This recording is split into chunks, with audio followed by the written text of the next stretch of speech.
항상 교회 다니는데 아유 진짜 성품은 거지 같아.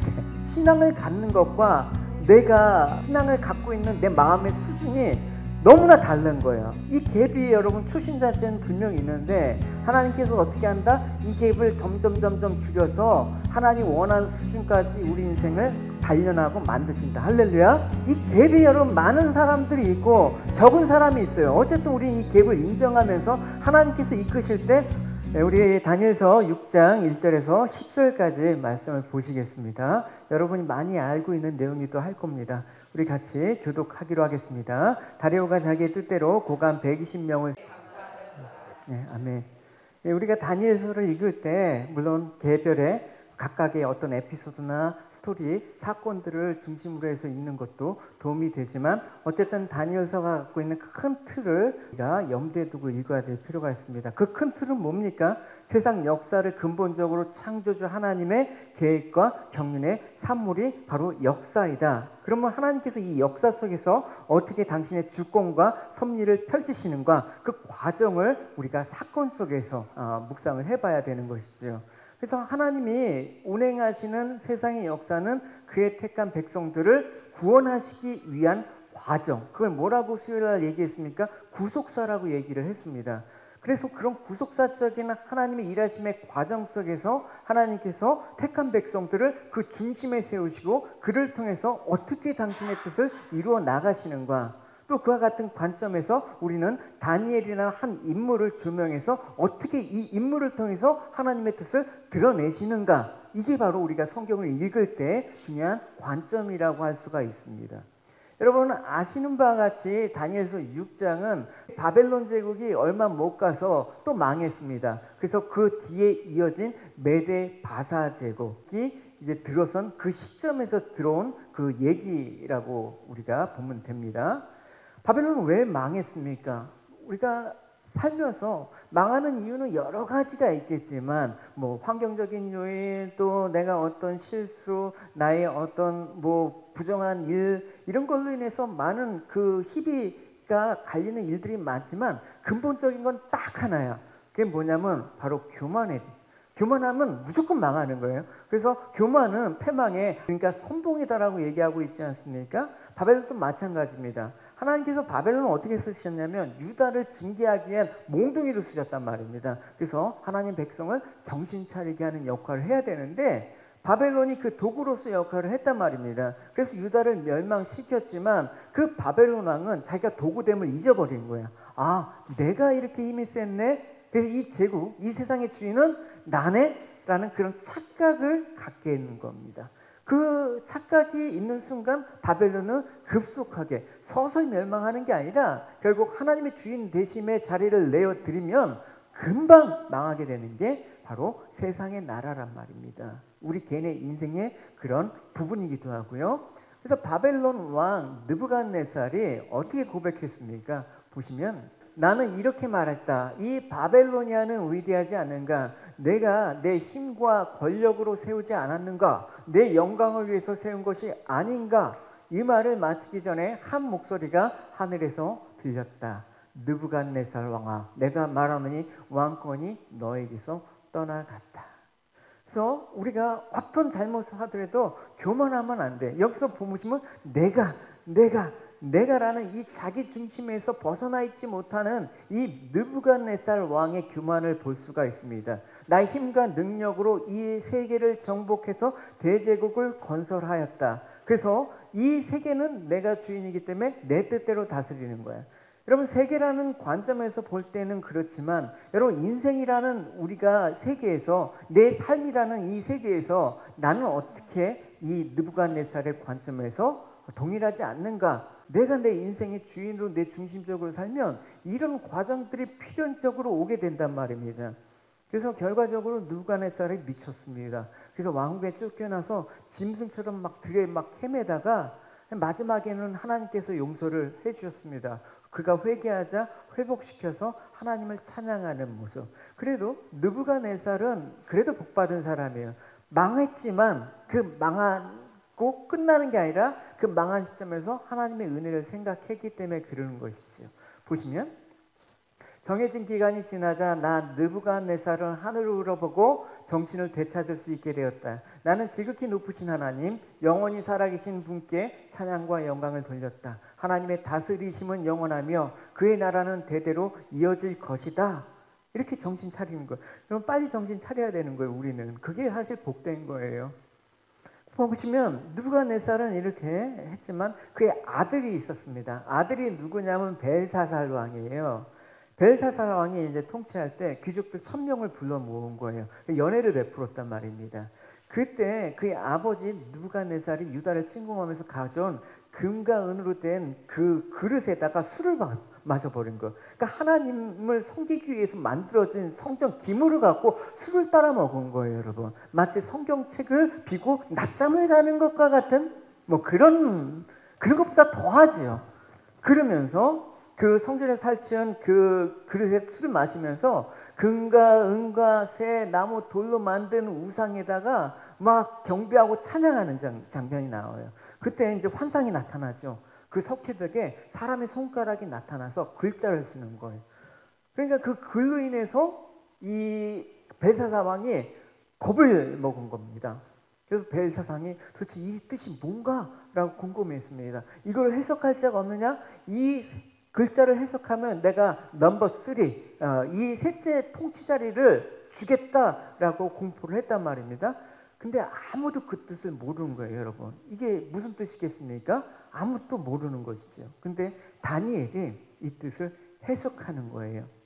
다니엘이 이렇게 해석합니다. 벽에 적힌 글자는 메네 메네 되게 바르신입니다. 그 뜻은 이렇습니다. 메네는 하나님께서 왕의 나라의 끝날을 정하셨다라는 뜻입니다. 그러니까 왕을 지금 저래 달아보니까 바벨론을 통치하기에는 너무나 부족해. 그래서 이 통치권을 메대와 바사에 돌아가게 하겠다라는 게 이 글자의 뜻입니다. 결국 다니엘은 약속대로 이 글을 해석하고 넘버 3가 된 거예요. 그래서 그날 밤 어떤 일이 일어나냐면 벨사살 왕이 죽어요. 네, 바로 죽습니다. 그래서 바벨론이 갑자기 허망하게 무너지는 거예요. 하루아침에. 그래서 메대 바사 제국이 들어오고 그 메대 바사 제국을 다리오 왕이 통치합니다. 그래서 이 다니엘은 이 바벨론 제국과 이 메대 바사 제국, 이 왕들이 각각 다른 시대, 각각 시대를 살았던 인물이에요. 그래서 오늘 본문은 이 메대 바사 제국을 다스렸던 다리오 왕 때 새로운 제국이 들어서지 않았습니까? 그러니까 모든 것들을 다 바꿔야 돼요. 내각도 개편해야 되고 또 이전에 있던 그런 인재들을 다 내보내고 숙청하고 뭐 이런 정리를 해야 된단 말입니다. 그래서 120명 고관들, 그러니까 개국 공신들이죠. 그래서 이 고관들을 이제 세우고 또 총리를 임명했는데 총리를 3명 지명을 했습니다. 각각 총리 책임대로 해서 각 그 파트를 나눴죠. 근데 그 3명의 총리 중에서 넘버 1이 있습니다. 그 넘버 1이 누구냐? 다니엘입니다. 그러니까 다니엘이 수석 총리, 나머지 2명은 그 다음. 그래서 그 3명의 총리가 서로 협의해갖고 나라의 살림을 관장하게 그렇게 했단 말입니다. 근데 생각을 해보시면 다니엘이 정말 뛰어난 능력으로 쓰임을 받았다라는 걸 알 수가 있습니다. 보시면 다니엘은 마음이 민첩하고 총리들과 고관들 위해 뛰어남으로 왕이 그를 세워 전국을 다스리게 한지라. 그러니까 다니엘이 능력을 보고 등용을 한 이 다리오 왕도 참 사람 보는 안목이 어느 정도 있었을 것입니다. 다니엘은 바벨론 때 총리로 왕의 다음, 그러니까 2인자 자리에 올랐던 사람이에요. 여러분 고대 세계에서 나라가 멸망하면 그 나라의 고위직에 지냈던 사람은 다음 조건데 반드시 살려두면 안 돼. 수총을 당한단 말입니다. 아니면 유배를 당하던가. 그렇다면 다니엘은 바벨론 제국이 망했을 당시 다리오 왕의 입장에서는 어떻게? 죽여야 돼? 영순이에요. 남겨두면 안 되죠. 바벨론의 모든 것들을 갖고 있었던 사람이니까. 그런데도 죽임을 당하지 않았던 이유는 무엇인가? 메데바사 제국에 또 죽임을 당하지 않았을 뿐만 아니라 최고의 총리 자리에 오른 그 원인은 무엇인가? 어떻게 이런 일이 가능한 것인가? 물론 우리가 눈으로 본다 그러면 워낙 탁월했으니까, 워낙 뛰어난 재능을 갖고 믿을 만한 사람이었으니까 그렇게 했겠죠. 그러니까 이 사절에 보면 다른 총리들과 고관들도 다니엘을 시기했어요. 나보다 더 저 사람 반드시 제거해야 될 사람인데 나보다 더 오히려 높은 위치에 있으니까 시기에서 고발할 근거를 찾고자 했는데 아무 근거와 허물을 찾지 못했다. 그가 충성되고 그릇됨 없이 허물이 없었다. 그러니까 인격적으로나 실력으로 보나 다니엘을 치고 넘어뜨릴 만한 그런 근거가 없었다라는 것을 볼 때 쓰임을 받은 건 이 다니엘의 개인적인 어떤 역량, 탁월함 때문이라고 우리는 생각할 수가 있어요. 근데 또 반드시 그렇지만은 않아요. 왜냐하면 아무리 탁월해도 그 나라의 고관의 입장에서 모든 것들을 관장하는 입장에서는 그 탁월함만으로 될 수가 없는 것입니다. 여러분 탁월하다고 여러분 고위 장관직에 오르나요? 다 자기 라인 사람들로 해갖고 자기 권력을 유지하는 데 초점을 맞추죠. 그러면 다니엘이 총리로 다시 쓰임을 받게 된 원인은 무엇입니까? 하나님의 보호와 인도하심 가운데 있었기 때문입니다. 할렐루야. 그래서 하나님께서 그를 보호하신 것은 그를 통해서 하시고자 하는 뜻이 있기 때문에 그런 것입니다. 그럼 다니엘을 통해서 하시고자 한 그 일은 무엇인가? 그게 이제 계속해서 다니엘의 인생 속에서 하나님의 하실 일들을 추적해 봐야 될 스토리란 말입니다. 앞서서 다니엘은 계시록 종말에 관한 그 예언서입니다. 그렇기 때문에 이 다니엘서는 나중에 종말론에 그 게시된 그 요한계시록에도 언급이 돼 있다라는 거, 오늘 거기를 언급하지는 않겠지만 어쨌든 다니엘은 하나님께서 다니엘을 통해서 앞으로 멸망이 올 것이다. 대종말 시기까지 주님께서 다시 오시기까지의 계시를 나타내는 그 모습을 다니엘의 삶을 통해서 보여주는 것입니다. 그래서 다니엘은 특별히 여러 제국을 거쳐서 그 제국의 흥망성쇠를 목도하게 했다라는 것을 우리가 다니엘서를 보면서 알 수가 있는 것이죠.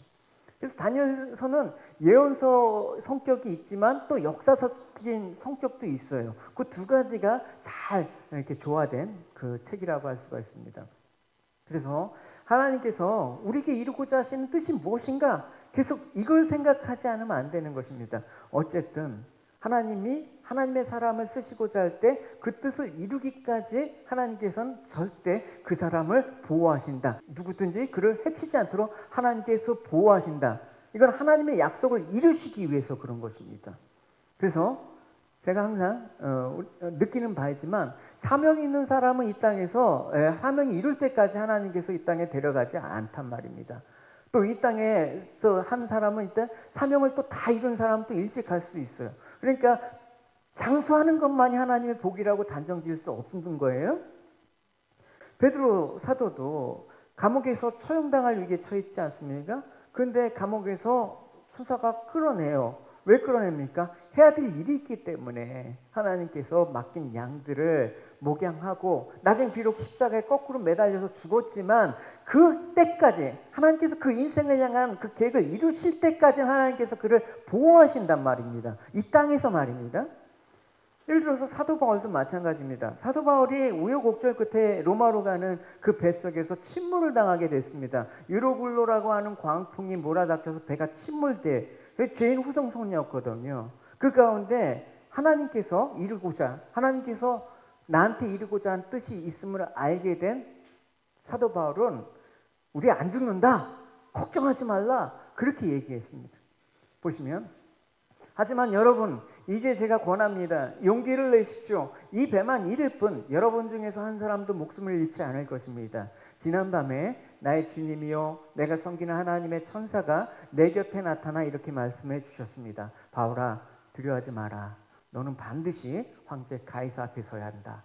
하나님께서 너와 함께 항해하는 모든 사람들의 목숨을 너에게 맡기셨다. 할렐루야. 다니엘은 이제 이 모든 것들을 경험했을 때 하나님께서 다니엘, 우리가 지난 시간에 나눴죠. 여러분 그 청년 시절 때 그 왕의 진미를 거절하면서 채식만으로 하나님께 잘못을 우상을 섬기는 죄를 범하지 않는다. 하나님 말씀 가운데 있겠다. 그런 확신 속에서 하나님께서 다니엘을 보호하신 거, 또 그의 세 친구들이 용광로 속에 들어갔을 때 보호하시는 거, 수많은 모함과 어려움 속에서 하나님께서 지켜주신 경험을 갖고 있습니다. 경험이라는 건 여러분 우리 삶의 가장 큰 자산이에요.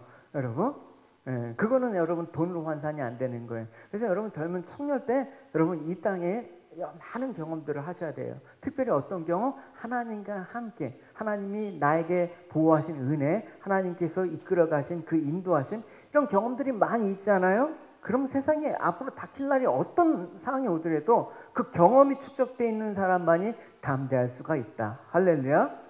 그래서 다니엘의 삶은 어쨌든 하나님 중심에서 벗어난 적이 없었다라는 것입니다. 그때 다니엘을 시기하는 무리들이 이제 찾아온단 말입니다.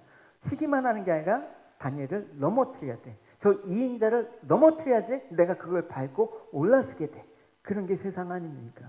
모든 총리와 지사, 총독과 법관과 관원들이 의논하여 왕에게 법률을 만드십시오. 금령을 정한데 그게 어떤 거냐면 앞으로 30일 동안 왕 외에 다른 신이나 다른 사람에게 만약에 절하거나 경배하면 사자굴에 넣어서 아주 죽이십시오라고. 그러니까 왕에는 이 나라에서 아무런 권력이 있을 수가 없습니다. 오직 다리오 왕만이 왕이십니다라는 그 고백을 이 법령을 통해서 널리 알리소서. 되게 위하는 척하지만 그게 아니죠, 여러분. 위하는 척이 아니라 사실 다니엘을 시기해 갖고 죽이고자 하는 그런 계략이란 말입니다. 그래서 이제 다니엘은 이 환란을 피해갈 수 없는 상황이 됩니다. 피해갈 수 없다라고 해서 방법이 없는 건 아니에요. 인간적인 방법은 얼마든지 피해갈 수 있는 상황이 없겠어요? 있죠. 왜냐하면 여기 단서가 있지 않습니까? 이제부터 30일 동안에. 그럼 피해가는 방법은 여러분 어떻겠습니까? 이 30일만 피하면 되지 않습니까? 한 달 동안 기도 시작.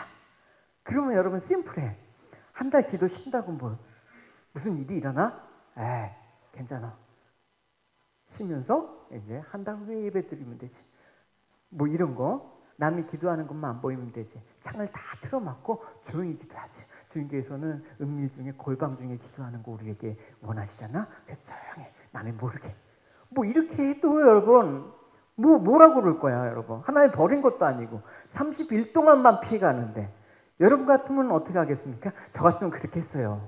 그래서 다니엘 같은 사람이 될 수가 없는 거예요 저는. 근데 다니엘의 반응을 여러분 한번 보십시오. 이럴 법한데 다니엘은 이 주세에 왕의 도장이 찍힌 걸 알고 자기 집에 돌아가서 윗방에 올라가 예루살렘으로 향한 창문을 활짝 열고 다 봐라. 그래서 전에 하던 대로 늘 하던 대로 3번씩 하루에 무릎을 꿇고 기도했다. 그리고 하나님께 감사했다. 이 상황 가운데도 늘 변함없는 다니엘의 모습.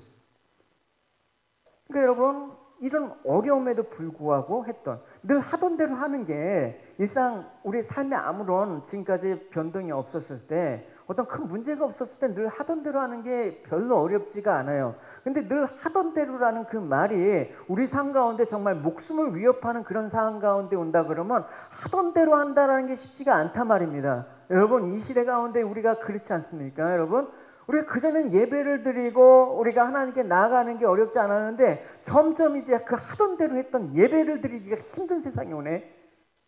그런 하던 대로. 여러분 이게 얼마나 어려운 일인지 우리는 점점 알게 될 겁니다. 근데 다니엘이 왜 예루살렘을 향해서 기도했을까?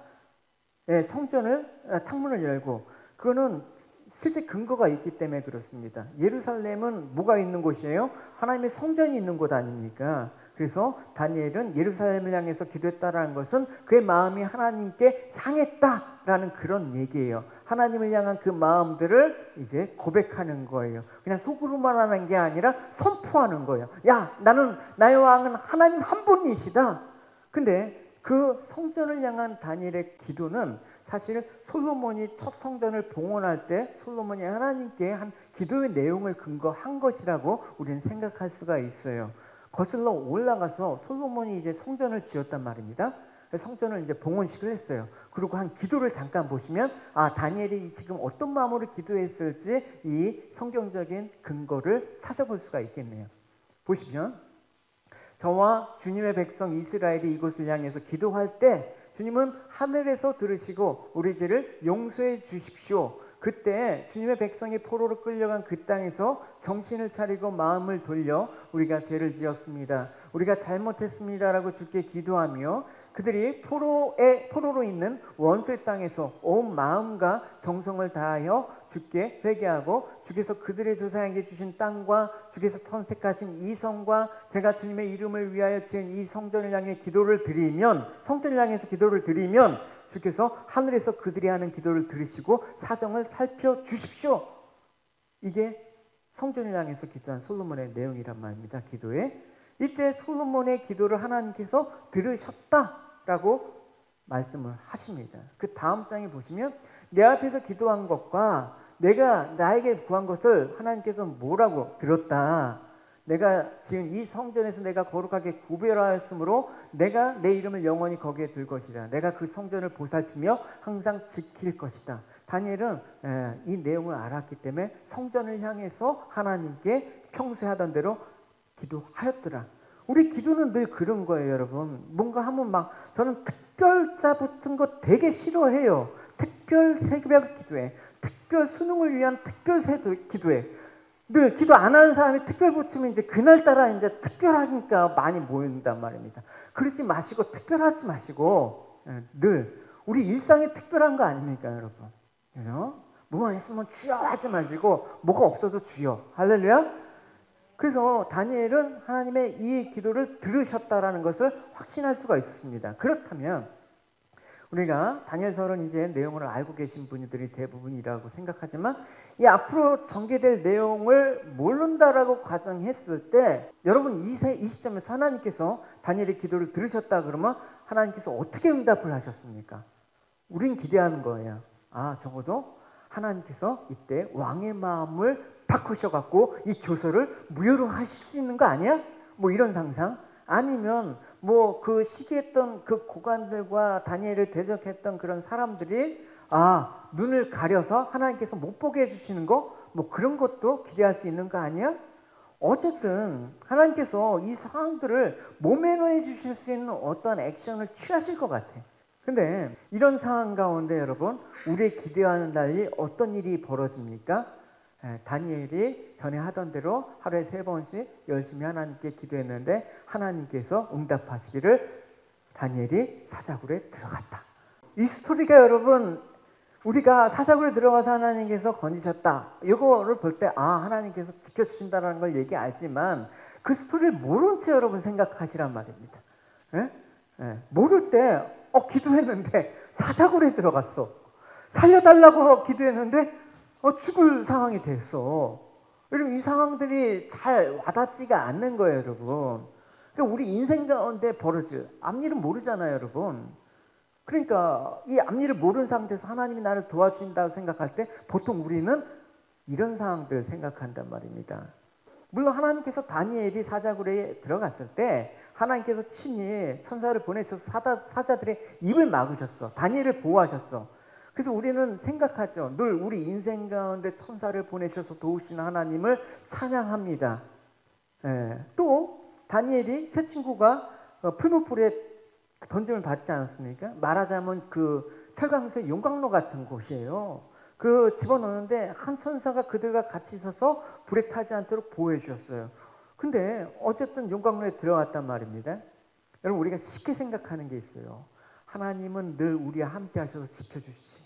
용광로 속에서도 사자굴에서도 할렐루야. 이게 여러분 우리가 쉽게 나오는 고백이지만 그걸 축복이라고 생각하지만 한번 여러분 조금만 앞서서 생각을 해보십시오.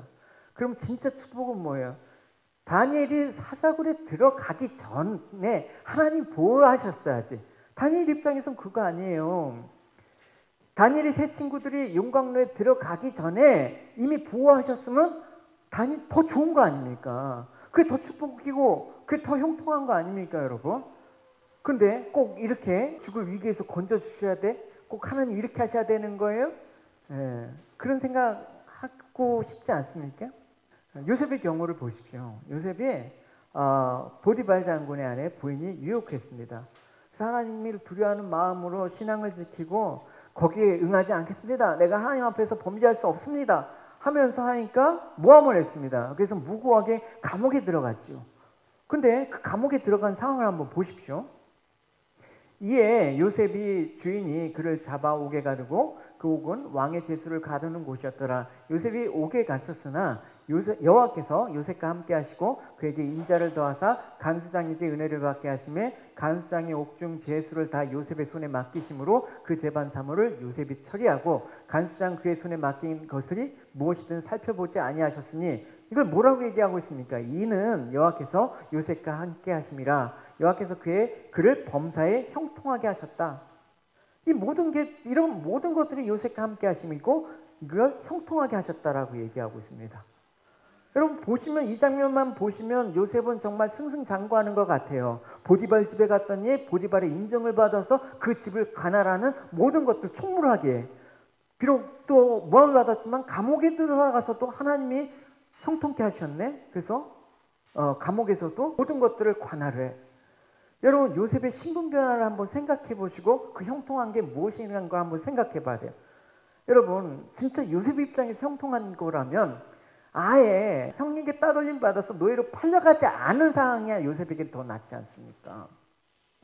또 아예 모함을 받지 않아서 감옥에 가지 않고도 그냥 가정총무로서 평탄하고 화려하게 산 것이 요셉에게는 더 좋은 모습 아닙니까 여러분? 근데 옥에 들어가지 않도록 하시고 또 노예로 팔려가지 않도록 하시는 게 우리가 생각하는 형통인데 요셉의 인생에선 그렇지가 않았다란 말입니다. 그러니까 우리가 늘 성경의 스토리를 이렇게 알고 보니까 하나님이 일하시면 아는데 우리 인생 가운데 그게 적용될 때는 이해가 안 되는 거야. 하나님 도대체 왜 이러십니까 하면서 하나님이 차라리 이걸 겪지 않게 해주신 게 하나님 축복 아닙니까? 여기까지만 생각하면 이게 안 되는 거예요. 그래서 이제 괴로운 일과 억울하고 고통의 연속인데 형통하더라. 하나님께서 함께 하셨기 때문에 형통하다. 도대체 무엇이 형통이에요 여러분? 무엇이 잘 되는 거예요? 무엇이 축복이에요 여러분? 예수 믿어서 잘 되는 게 도대체 무엇이에요? 교회 다녀서 여러분이 받은 축복이 무엇이에요? 과연 이것이 성경에서 말하는 하나님의 형통인가? 질문 하나 해보겠습니다 여러분. 여러분 예수 믿는 쪽과 안 믿는 쪽에서 어느 쪽이 세상 살기가 편하십니까 여러분? 예수 안 믿고 세상 사는 게 편해요? 예수 믿고 세상 사는 게 편해요? 각자의 고백에 따라 다르지만 저는 그런 것 같아요. 예수 믿고 세상 사는 게 더 힘들어요. 차라리 예수를 안 믿었으면 이런 마음의 양심의 찔림도 없고 이렇게 어려움 속에서도 뭐 그냥 내 방법 찾아가면서 하는 게 더 편했을 것 같아요. 하루에도 예수 믿는 것 때문에 고통스럽지 않은 날이 물론 우리가 영적으로 생각하면 너무나 좋기 때문에 육신적으로 생각하면 너무나 힘들어. 생각을 해봐요 여러분. 제가 아들이 있다 그러면 인간적으로 너 목회 죽어도 하지 마. 너 사명받았다고 성교하지 마. 이러고 싶어. 고통스러운 거야. 근데 왜 우리가 왜 예수를 믿느냐? 그게 확신이 없으면 흔들리는 거지. 여러분 예수 믿는 것 같이 힘든 일도 없지만 왜 그렇습니까? 왜 힘든가? 내가 하나님께 기대가 있기 때문에 힘든 거예요. 내가 너를 나의 자녀, 나의 백성으로 만들겠다. 그 기대의 요구가 있기 때문에 거기까지 끌고 가신 하나님. 근데 나는 안 가려고 해. 여기서부터 힘든 거예요. 하나님과 나의 줄다리기가 시작되는 게 신앙생활 아닙니까 여러분? 일주일 동안 여러분 100% 순종하는 사람이 누가 있겠습니까? 저는 100% 순종 안 되더라고요. 안 돼. 그럴 때 어떻게 하나님께서 물론 인격적으로 존중해주고 기다리시고 다독거려 주시지만 어쨌든 하나님께서는 하나님 뜻을 꺾지 않으셔. 나를 반드시 구원의 길로 또 이 사명의 길로 이끌어 가시기 때문에 거기서 부딪히는 그 갈등과 몸의 힘듦이 없다라고 말할 수가 없다라는 것입니다. 요셉을 보십시오. 요셉이 이런 과정을 시편에서 이렇게 요약하고 있습니다. 그가 또 그 땅에 기근이 들게 하셨는데 그들이 의지하고 있는 양식을 다 끊으셨다. 그가 한 사람을 보내셨으며 요셉이 종으로 팔렸다. 그의 발은 착고에 차고 그의 몸은 쇠사슬에 메었는데 이 모든 과정 하나님께서 형통하게 하셨는데 우리가 이해할 수 없는 형통의 모든 과정을 여호와의 말씀이 응할 때까지 그의 말씀이 그를 단련하기 위해서 그랬다라는 것입니다. 하나님의 백성은 내가 구원받았네 하면서 저절로 구원받은 백성의 품격과 고귀함과 기품이 있는 거 아니에요 여러분. 저 사람 교회 다니는데 진짜 성품은 거지 같아. 신앙을 갖는 것과 내가 신앙을 갖고 있는 내 마음의 수준이 너무나 다른 거예요. 이 갭이 여러분 초신자한테는 분명히 있는데 하나님께서 어떻게 한다? 이 갭을 점점 줄여서 하나님 원하는 수준까지 우리 인생을 단련하고 만드신다. 할렐루야. 예, 이 갭이 여러분 많은 사람들이 있고 적은 사람이 있어요. 어쨌든 우리 이 갭을 인정하면서 하나님께서 이끄실 때 하나님이 옳습니다 라는 순종의 모습을 보이는 거, 그게 다니엘의 모습이었고 또 요셉의 모습이었다라는 것을 알 수가 있는 거예요. 그래서 하나님 말씀하실 때까지, 나를 단련하기까지, 우리가 보는 욥기도도 그래요. 예, 하나님이 나를 정금같이 만들어서 단련하신 후에 내가 정금같이 나아가리라. 요셉을 총리를 세운 건 그런 것이죠. 그 총리 가운데 너가 하나님의 축복을 받는 걸 보여준다. 그러면 어떻게 하는 것입니까? 그 과정을 우리가 살펴볼 수가 있는 것입니다. 그래서 우리에게 약속된 복은 여러분 세상적인 복은 아닙니다. 예수 믿으면 어디까지 평안이 있고 간격이 있는지 우리가 분명히 아는데, 그거는 어떤 평안입니까? 내가 운명적인 이 예수라는 그 이름에 묶여갖고 구원을 받은 운명적인 내가 하나님의 사람으로 묶여있다라는 걸 알 때 평안이 오는 거야. 그래서 나를 그리스도의 사랑에서 끊을 수가 없다. 환난이나 기근이나 칼이나 적신이나 이 세상이 무언 것도 나와 그리스도의 사랑에서 끊을 수 없다라는 이 확신, 이 속에서 평안이 오는 거야. 기쁨이 오는 거야. 할렐루야. 이게 우리 신앙의 목적이 돼야 되는 것입니다. 여러분 앞으로 예수 믿으면서 이런 생각을 하지 마십시오. 이제 내가 예수를 믿었으니까 내가 계획한 대로, 내가 투자한 대로 잘 될 거야. 이거는 여러분 예수를 믿는 것과 아무런 상관이 없어요. 성경에는 그런 약속이 없습니다. 우리가 그런 생각을 세상적인 형통으로 여기고 그것이 하나님의 축복으로 여기지만, 성경을 엄밀히 말하면 그거를 축복이라고 얘기하지 않습니다. 히브리서에 보면 11장이 믿음장 아니에요? 믿음장의 구절들이 쭉 나오는데 믿음의 사람들을 쭉 소개하면서 그게 세상적인 축복이 아님을 바로 밝히고 있지 않습니까? 여자들은 죽은 가족이 다시 살아나는 것을 보았습니다. 또 어떤 이들은 죽은 후에 더 나은 삶으로 부활할 것을 생각하면서 고문을 당하고 풀려나는 것을 거절하기도 하였습니다. 어떤 이들은 조롱을 받으며 매를 맞았습니다. 어떤 이들은 묶인 채로 감옥에 끌려갔습니다. 그들은 돌에 맞아 죽었고 몸이 반으로 잘리기도 하였으며 칼에 찔려 죽기도 하였습니다. 양과 염소 가죽을 두르며 가난과 고난과 학대를 견뎌야 했습니다. 그들에게는 세상은 아무런 가치가 없었습니다. 그들은 광야와 산과 동물과 땅굴에서 살았습니다. 그럼 이게 축복이에요? 우리가 생각하나? 생각을 해보십시오. 예수 믿어서 범죄 잘 되는 사람들이 왜 땅굴과 동굴에 들어가 있어야 됩니까? 혹시 탄광을 개발해서 떼돈 벌려고 들어갔겠습니까? 광야에 왜 갑니까? 예수 믿어서 경제적으로, 명예적으로, 건강으로 좋아진다는 약속은 성경 어디에도 없습니다. 그렇게 보일 뿐이죠. 그래서 구약의 모든 축복과 이적은 이 세상과 육신을 그리는 게 아니라 다음 세상에서 하나님과 영원히 살게 된 그 나라에서 이렇게 될 것이라는 것들을 보여주기 위한 징검다리, 가시적인 그런 거란 말입니다. 왜냐하면 구약시대 때는 하나님 성령이 우리 안에 내주하지 않았단 말입니다. 예수 그리스도가 오시기 전에 십자가로 이 하나님의 계획들이 모두 밝혀지기 전이었기 때문에 그렇게밖에 설명을 못하는 거예요, 여러분.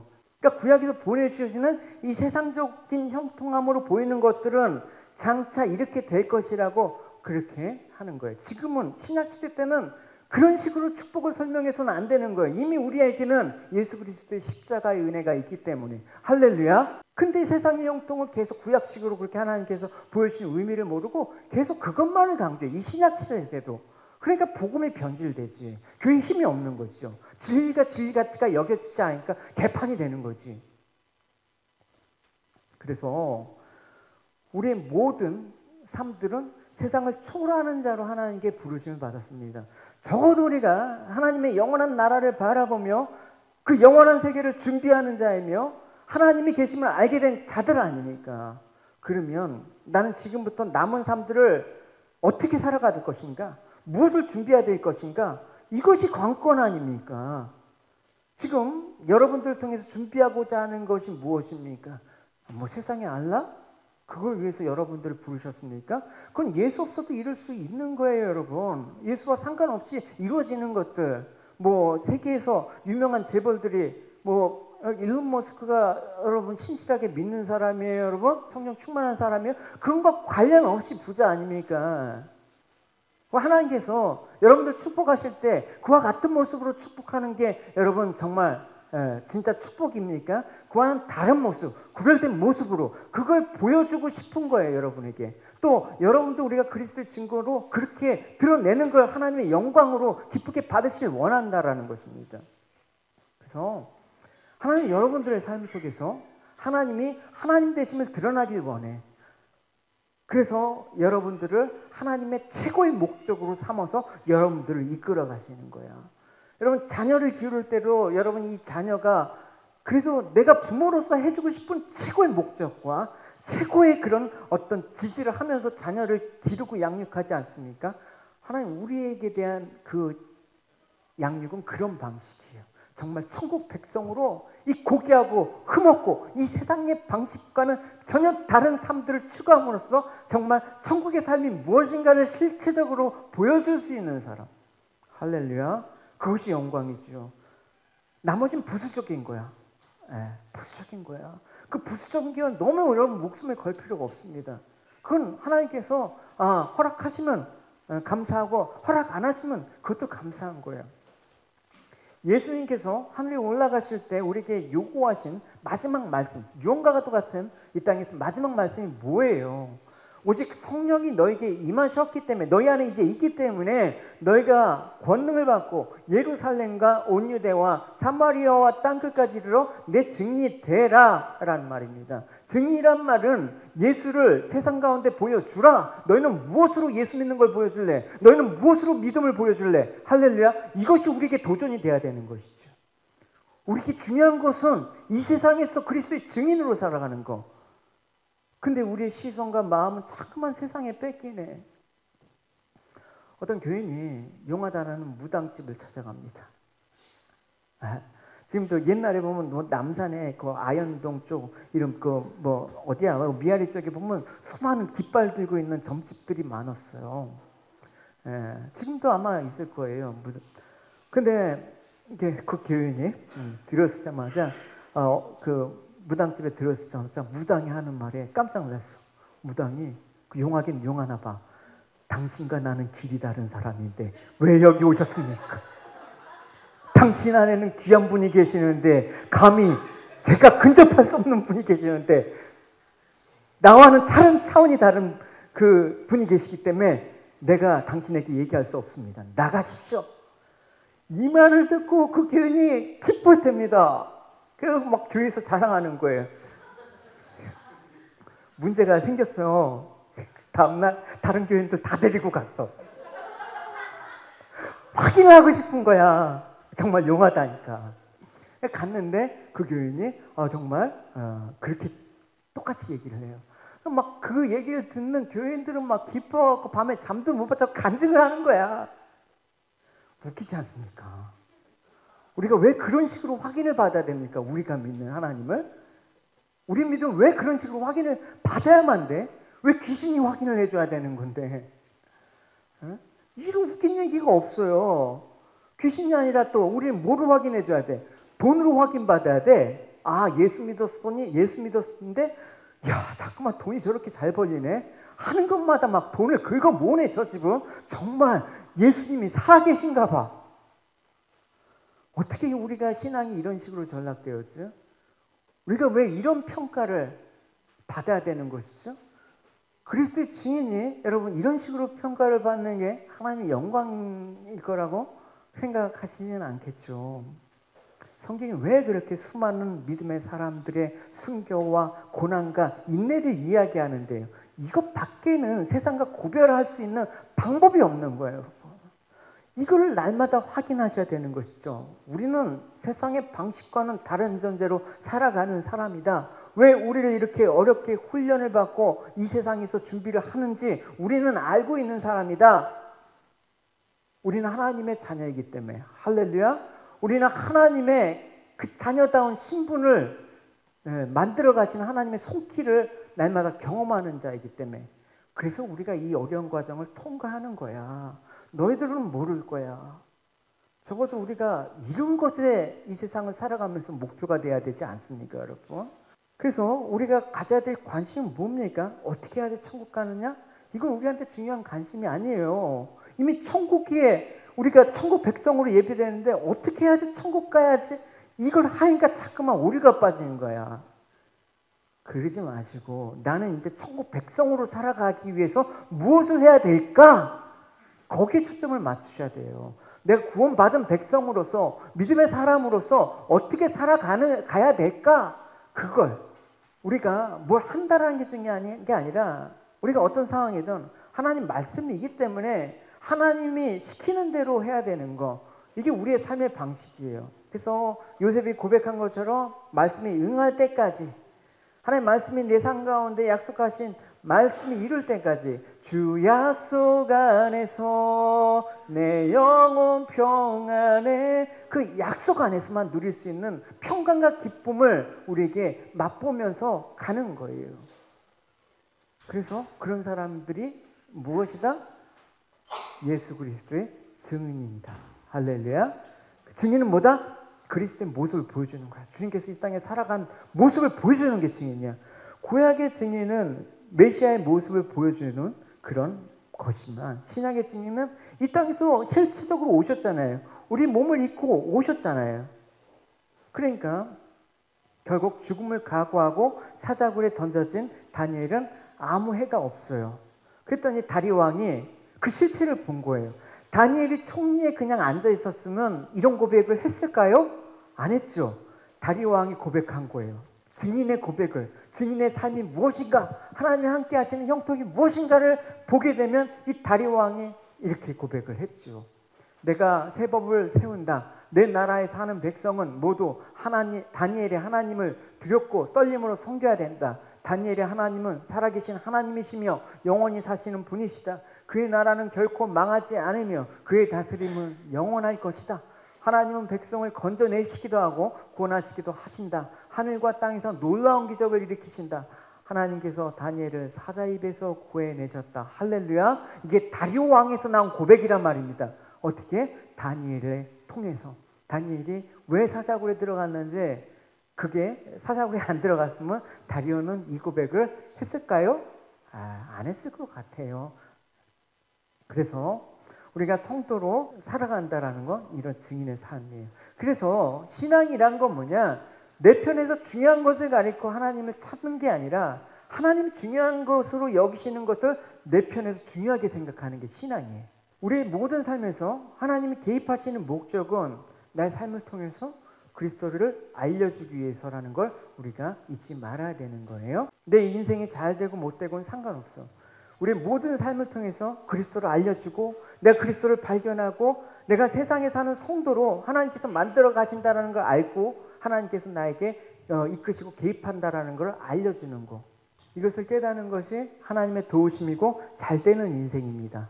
그래서 신앙생활은 하나님이 하신 일을 바라보고 그리스도를 배워가는 것이라고 말할 수가 있습니다. 하나님께서 우리에게 이런 약속을 했습니다. 보시면 지혜로운 사람은 하늘의 밝은 별처럼 빛날 것이다. 사람의 올바른 길로 이끈 사람은 영원히 별처럼 빛날 것이다. 여러분, 신앙생활은 이렇게 하나님을 잘 배워가고 하나님의 증인으로 살 때 이런 약속, 여러분들을 하늘의 별처럼 빛나게 해줄 것이다. 사람을 올바른 길로 이끌어가는 사람은 영원히 빛날 것이라는 이 약속이, 이게 다니엘서 12장 마지막 장의 그 결론이기도 해요. 그래서 여러분 삶을 통해서 하나님의 행하신 일들이 증거로 나타내길 축원합니다.